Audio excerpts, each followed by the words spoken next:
Hey everyone, welcome back to Marketing 100. I'm Kayle, your salon and spa business bestie, joined today as always by my good friend and the founder of the Salon Business, John Hallberg. And today we've got a special guest. This is a Marketing 100 first. Today we're very, very excited to welcome a friend to the show, Erin MacNeil, founder and CEO of the Spa Business Coach. Welcome to the show, Erin. Thank you. I'm so excited to talk to you guys today. So Erin, you are no stranger to the, beauty and spa business coaching. Could you tell us a little bit more about you? I actually got into this when I was in high school. I took it as a high school internship where I was working a spa reception desk at the age of 15.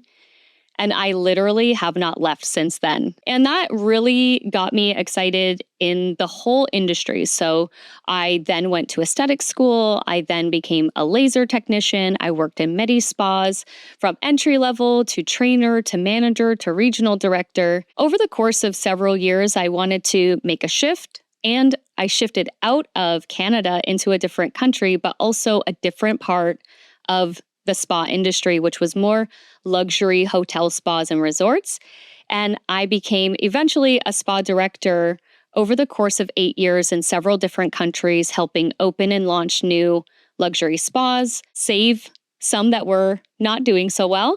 And over the course of all of that time, I got what I feel is like the equivalent of an MBA in how to run a spa business. When I started to see businesses closing in 2020, because of obviously there was a pandemic happening, I realized a lot of spa owners weren't great at business. They were great at being service providers.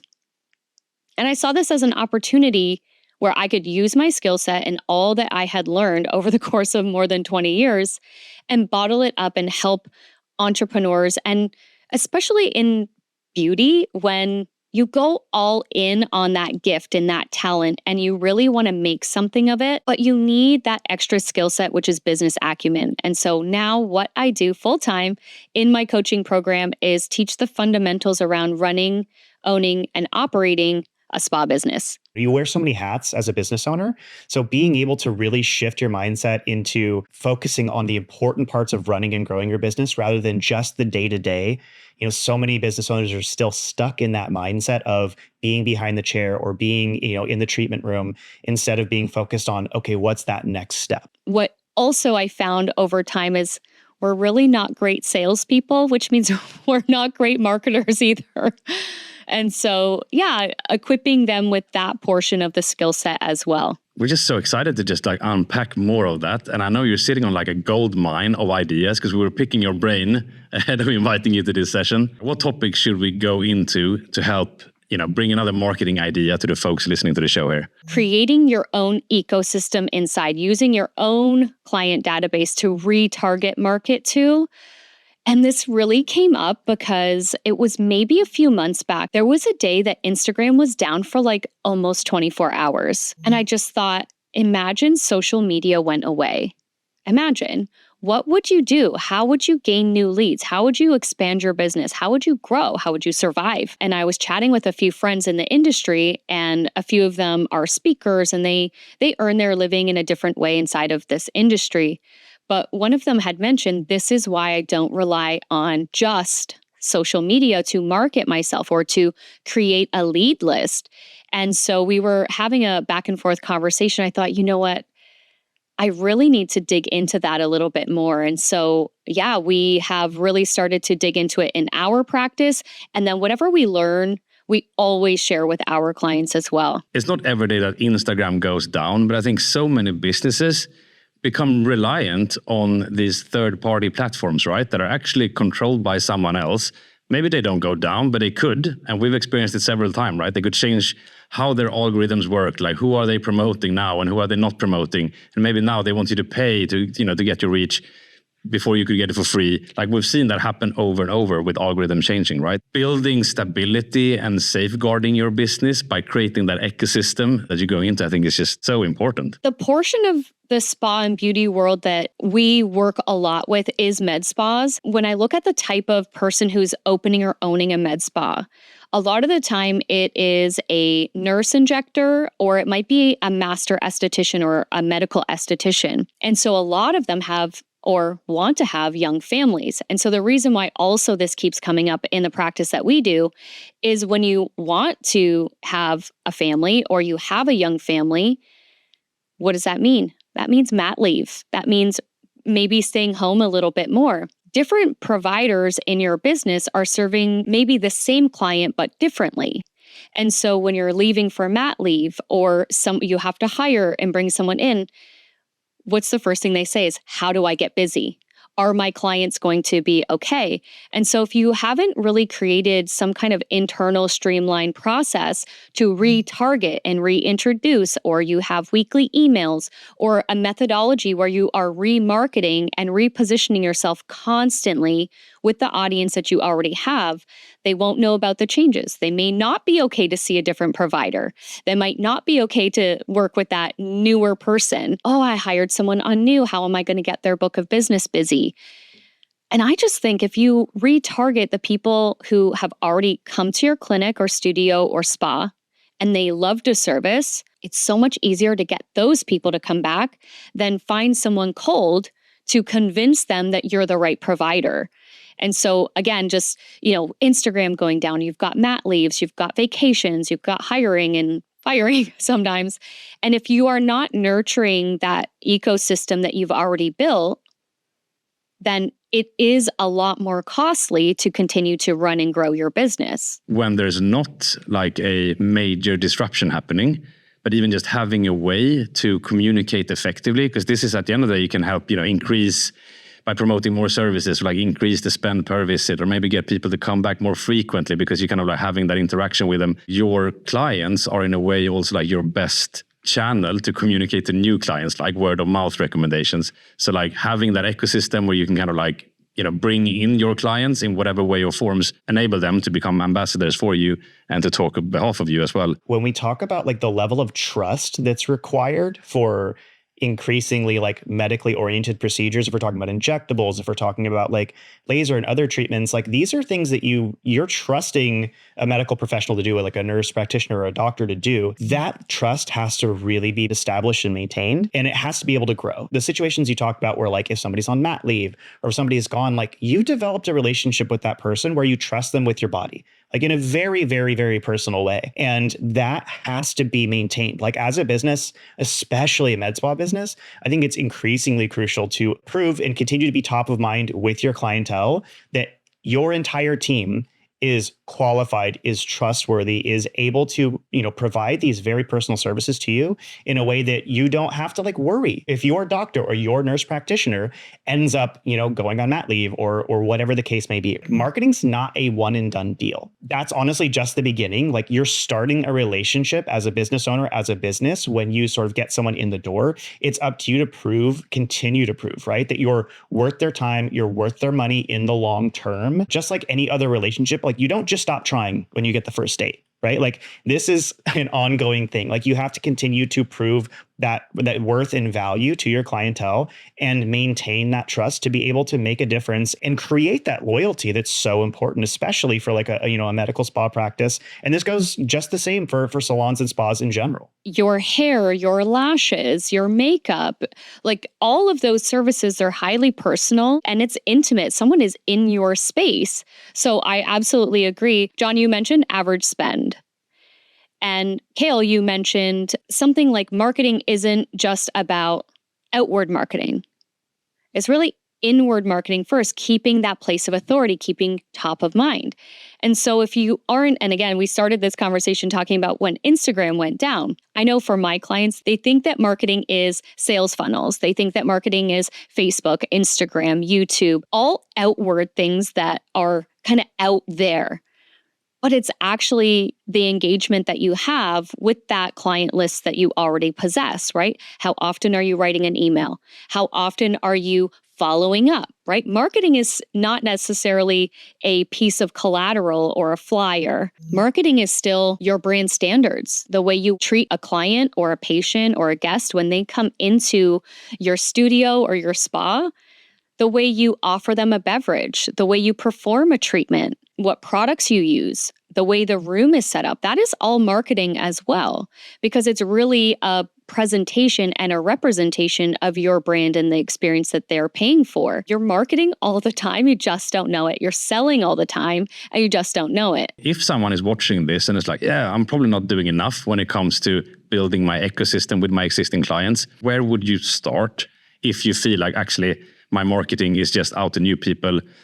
I'm not really doing enough in this area. Email marketing is not a lost art. People need to build that skill first. With a lot of like beauty and spa businesses, I would see them send out their monthly promotion or their monthly flyer, and they're letting people know, hey, this is what's on sale. If it's to someone who hasn't yet been, or maybe they only came once and they only had a particular service and you're trying to promote a different service, they're most likely not going to act.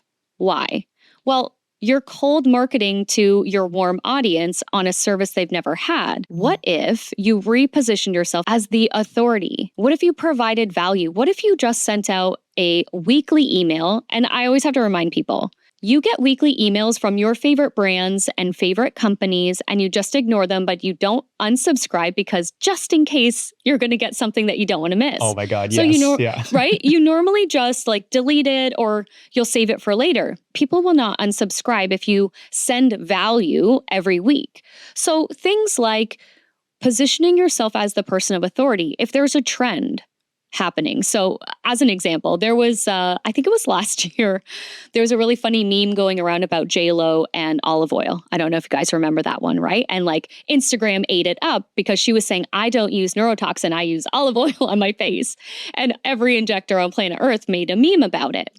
But I think that that's something interesting that immediately in real time, you could create a small email to reach out to your clients and jump on that trend, talk about it from your place of authority, whether you want to make it funny or you want to make it engaging or whatever, and you can put whatever plug in there. But little opportunities like that, if you are on a regular cadence of reaching out every week or positioning yourself as, hey, here's my opinion on this, you're adding value to someone. I promise you they're going to open the email or they're going to keep you in their email list because they don't want to miss something, right? They don't want to get FOMO. And so I think low-hanging fruit is weekly email marketing, but not in the traditional sense. I think that spa and beauty businesses have been using it historically, right? Don't think of it as sending out your flyer. It's really, how am I positioning myself of authority? How am I showcasing that I'm an expert? How am I helping my audience with something that they might be struggling with that also plugs a service that we offer? Because we assume our clients or our customers know our menu inside and out, or know all of our services and all of our providers. That's not true. So you have to remind them, hey, we offer this, because there are so many times that you'll send out an opinion piece or an expert piece and a client will write back and say, I didn't even know that you knew that, or I didn't know that you did that service. So I think sometimes what is so second nature for us or inside of our business, because we know it inside and out, it's not as clear to the potential client or an existing client. And we have to reintroduce and stay top of mind and remind them that, hey, we're here. And when you're ready, we've got you. What you provide is, of course, more than the service, right? Because you are their expert and they turn to you and talk to you about these things, right? That they want your advice on and help on. So doing what you're describing there, like providing value also like in between the visits via email, for example, it's like a way of just extending that service, right? And continuing to provide value even when they're like not physically at your location, right? And just continuing to provide value for them. Not every communication that you have in marketing needs to be selling. If I get an email, I don't necessarily want to be sold something, and I might not open an email because I don't want to see a promotion. But if I'm getting value from something, if I'm being taught something, or I feel like I'm somehow enriched after I leave that, I took something away from it, I'm seeing something more. I'm not just getting pitched on buying something. I'm actually being given something for free. And what's so crazy is that subconsciously actually affects the way that I feel emotionally about that business. It's more like they're my friend. And I know that's so weird, right? There's this parasocial element to it. We talked about this very recently on the show. Marketing communications are increasingly personal. They have to be personal. They have to feel personal, especially now. And that's the way it should be. You don't have to sell something to stay top of mind or to be an authority. In a way, you're selling yourself by not selling. And that's what's so crucial. And I feel like a lot of businesses miss. It's just they're on that old school cadence of here's what we have to sell. Here's what we're offering. Do you want some? And that's just not the way marketing is anymore. You said something really important there. It's like, I feel like it's personal for me. I feel like they connect with me. If you are not really understanding who is my ideal client for this particular piece of information or this particular post or this particular email or value add or sequence of steps that I'm going to share, if you don't know who they are, I promise you won't connect. You have to know, how do you connect? Well, you can connect with someone when you know exactly who you're talking to and creating content for that particular person. You're never going to create a piece of content that reaches your entire client base where everybody feels like, wow, I connected. But if you can do it for the majority of the people who are opening that email or clicking on a post, then that's the point. If I read something and I feel like it speaks to me, it's connected to me, you almost automatically have this sense of reciprocity, like, oh, I like them. And when I see something next, I'm going to reach back out. There's this like give and take. And part of marketing is that you are always selling. So positioning yourself as an authority, an expert, providing value and all of that is selling. You just don't know it. When you know exactly who your ideal client is, you can better reach them or, again, stay top of mind because they just trust you. You've built that connection without having to actually spend any money. I would love for people to shift into not being afraid to give value. I think a lot of the owners, because they're like, well, if I tell them everything that they have to do, they're just going to go to the competitor and they're not going to buy from me. And you can't act out of scarcity. We're service providers. And so I want to help someone. And by me helping, whether that's in an email or providing value or giving my opinion on something, I'm helping you in some way. Again, you are creating that principle of reciprocity where if I'm constantly getting great content and great information, great direction from you, I'm going to think about you when I have a problem that I need solved that I know you solve. All right, everybody, that's what we've got for you today. Thank you so much for tuning into Marketing 100. What do you think about establishing an ecosystem? Are you using one in your business? Are you currently utilizing all the tools that you have in your arsenal to make this a part of your plan? What if Instagram goes down tomorrow? What would you do? I want to thank our guest, Erin MacNeil from the Spa Business Coach, for joining us today. Erin, thank you so much. We loved having you here and we look forward to having you on again. Where can our audience, our listeners, our viewers go and find out more about you? I make it very easy for you. I'm on all the socials at the Spa Business Coach, and our website is thespabusinesscoach.com. Thank you so much. I'm Kayle, your salon and spa business bestie, and we'll see you in the next episode of Marketing 100.